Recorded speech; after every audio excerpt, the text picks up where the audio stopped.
Let's start today's discussion by going back in time to 325 BC.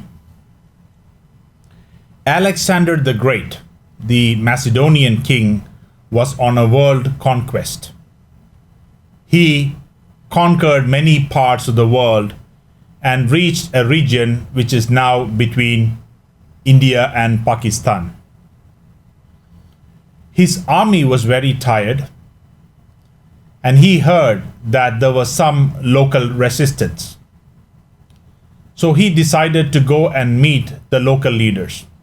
When Alexander went to meet the leaders, he was surprised. They did not have glamorous clothing that he had. They were naked. They did not have any wealth.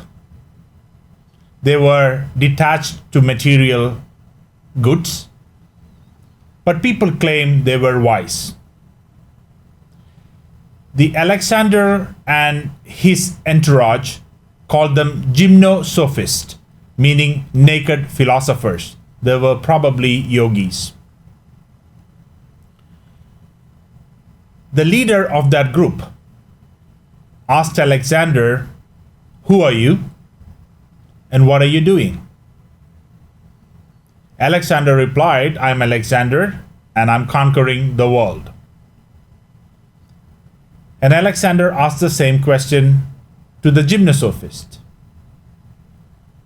He said, "I am Dandamis, and I am experiencing nothingness." Now, if you look at the gymnosophist, he was schooled in the ancient Indian philosophy. He read Upanishads, not Greek mythology. While Alexander thought we only lived once and was in a hurry to achieve things, gymnosophists believe in rebirth. There was a continuous cycle of life and death, and therefore he was relaxed. While Alexander wanted to achieve immortality, the gymnosophist wanted the opposite. He was taught that the ultimate goal in life is to escape this cycle of birth and death and get salvation or moksha or nirvana, however you want to call it. So why am I telling this story? The way we lead our life is based on our subjective truths. We believe our subjective truths are very objective and everybody else is subjective. A third person, let's say a scientist who is very materialistic, could come and say, neither of them is right. There is no proof for Elysium or there is no proof for rebirth. So it all depends on your perspective. So the way we lead our lives is based on our subjective truths, what we believe in. And this is shaped by the stories our parents tell us and the narratives that predominates in our community also shape our thinking. I am also going to argue that our career journey is also shaped by our own subjective truths. But importantly, they may change over time. And as a consequence, the way we work and the way we lead also changes. I see 3 stages in a typical career journey, and I'll explain them one by one. From the time we start in kindergarten till the time we finish our advanced degrees, we are constantly told what success is and how to get there. Success is often defined to us, mostly by our parents and society at large, as good job, lot of money, and having a family. And the way to get there is education. If you study hard, you will get good grades. If you get good grades, you will get good job. And if you get good job, you will get wealthy. And if you are wealthy and if you have a good job and a good education, hopefully someone will marry you and you can provide for them. and the cycle continues. This becomes our subjective truth. So you think about our student life, it's all about acquiring knowledge. And not just acquiring knowledge, it is also to be better than everybody else. If you get the same grade like everybody else, it's hard to stand out and succeed. So you have to be better intellectually to stand ahead and succeed and win in all the competitive exams. And there is no incentive to collaborate. If you collaborate during the exam, it's called cheating, right? So it's all about individual effort.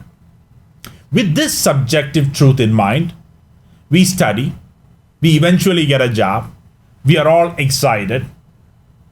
Then we learn that what we learned in academia is not sufficient. And sometimes it can even be useless, and you need to acquire work-related knowledge. So the success in early career is dependent on acquiring the knowledge and delivering on the tasks. And you get rewarded in the organization as you were rewarded in the school, and you move up in the career ladder, and then the subjective truth starts to change. So this is the first stage, which I call the IQ stage. Then you will learn that companies all around the world spend huge amount of time and effort to tell you that what got you here won't get you there. And you're like, what? It is challenging the fundamental notion that you grew up with in your entire life. The key message here is that behaviors need to change. That means you need to stop doing certain things. For example, stop speaking when you are angry. You will see in the book of Marshall Goldsmith. Don't tell the world how smart you are. You don't have to prove yourself. It antagonizes people. And then you have to start doing certain things, like say thank you more often, be grateful. So the emphasis is on behavioral change. And it may not be something fundamental, but it is how you come across to other people. You will hear that as you grow up in the career ladder, it is increasingly about managing people, and technical skills and IQ matter less. In my career, I have received many such advices. I was told that Google has more knowledge than any of us, so knowledge is not much differentiating. Someone told me I hire people who are smarter than me so they can tell me what to do. Smart people were commodity, easily available, right? And if you're smart, you just hire smart people. I remember several years ago that a trainer advising us that leadership is all about managing emotions and the concept of EQ. I was told that we have so many smart people like you around, Joshi. What we want is someone who can bring people along with them. So this is what shakes your primary belief in the knowledge and the independent contribution. And you will see people with higher IQ rise up in organizations. So it is not just theory, this is what happens. Initially, some of us are in denial and blame it on politics. Finally, most of us accept it, and it starts to reward us and our career journey forward. So that is the second stage, the EQ stage. So as per the narrative our parents have told us, we have made it, right? We are successful. We have good job, good savings, we have a family, and we are rising in the organization. So we have all the external status that was expected of us. Then very often comes a stage where we start to feel some sort of insufficiency. You have, from an external point of view, everything to make you happy, but sometimes you feel something is missing. And many times, the beginning of that stage start with some sort of suffering associated with the loss. It could be a career setback, like being passed on for a job, or being a victim of a restructuring. It could be a health challenge for yourself. It could be loss of relationship. We thought, and we tell this story to ourselves, that we did this career journey because for our family. But then you realize one day that you're very close to a divorce. Or it could simply be a midlife crisis. So many things can trigger, called as SQ stage, the spiritual quotient stage.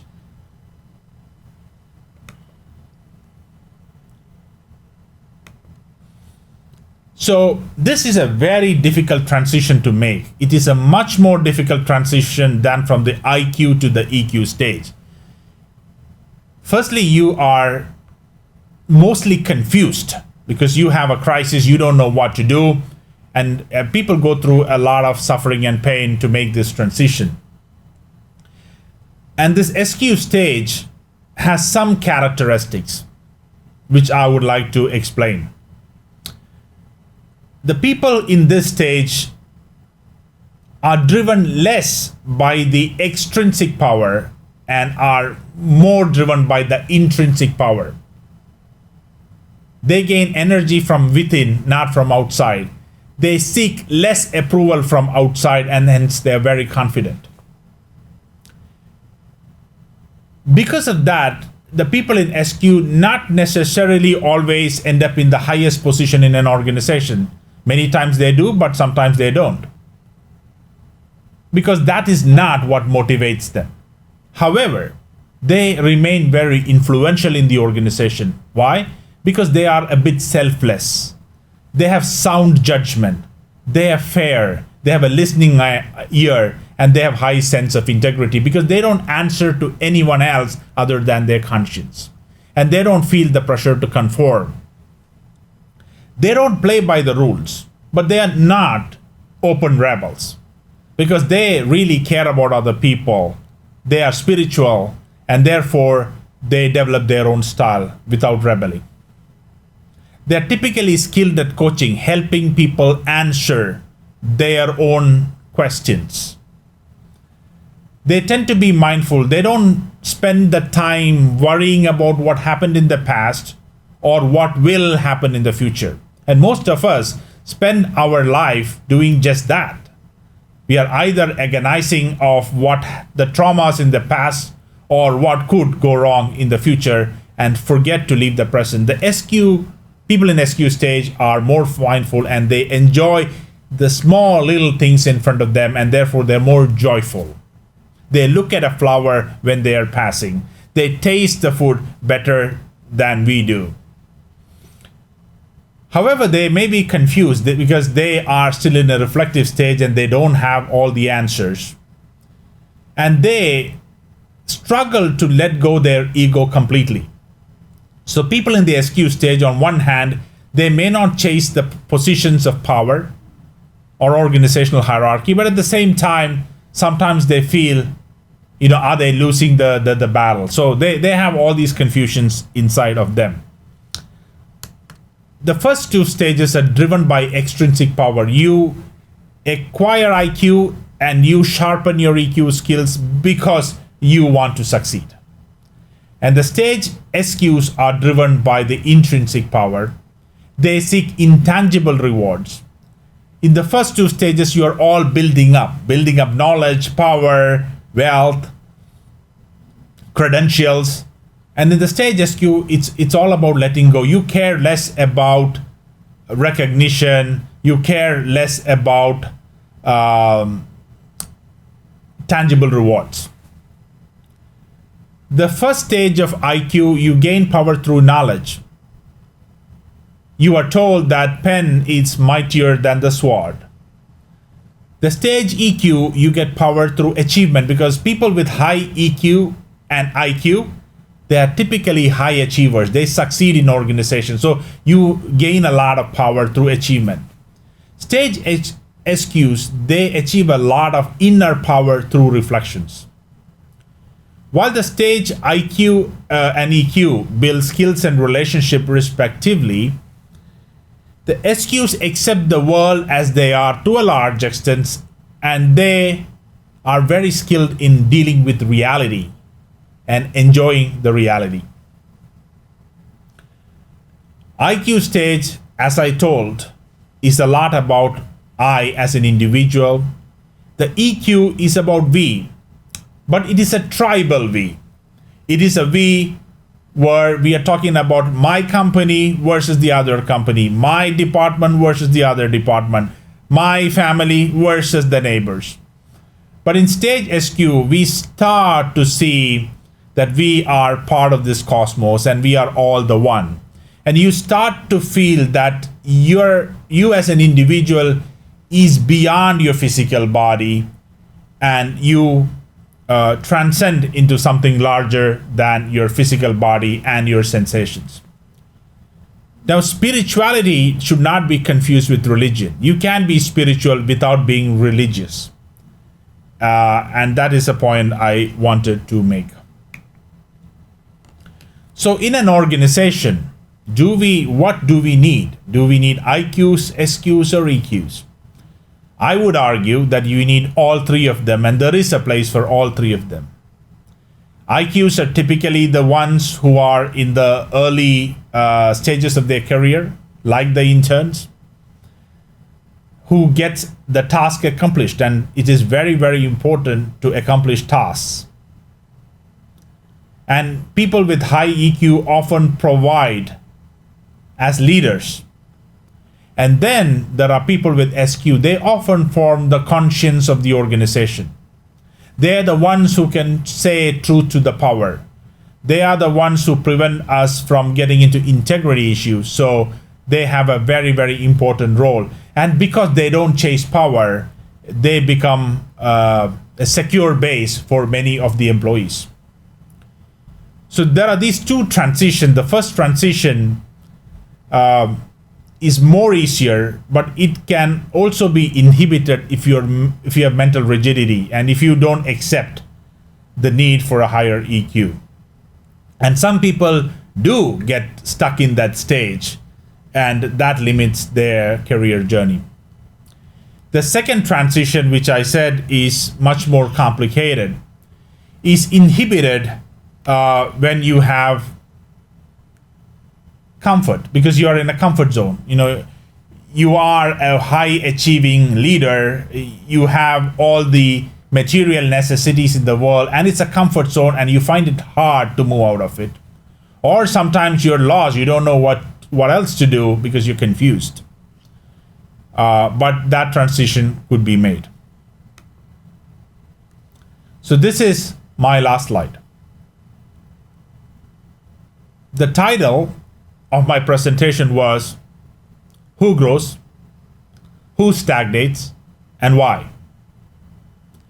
And this graph is a pictorial representation of the answer. As you can see in the very beginning, it is our IQ that peaks and that stagnates. Then the EQ starts to pick up, and it also stagnates at a later stages of life. You will see that IQ even declines after a certain age. Our mental capacity goes down. We can get less memory, and the cognitive abilities start to decline after some age. And then you will see that the spiritual quotient start to increase. And you readjust your beliefs, and it gives you more joy. You become more wonderful to be around. And since you change your goals, the way you measure your own life changes, and that provides some sort of sweet intoxication to yourself. You could either have these transitions because you're forced to do that through suffering, or you can initiate these before encountering these losses. That the smart ones, the ones with the high IQ, will think about these transitions proactively and be prepared for it when the right times come for you. Thank you very much for listening. It was a pleasure.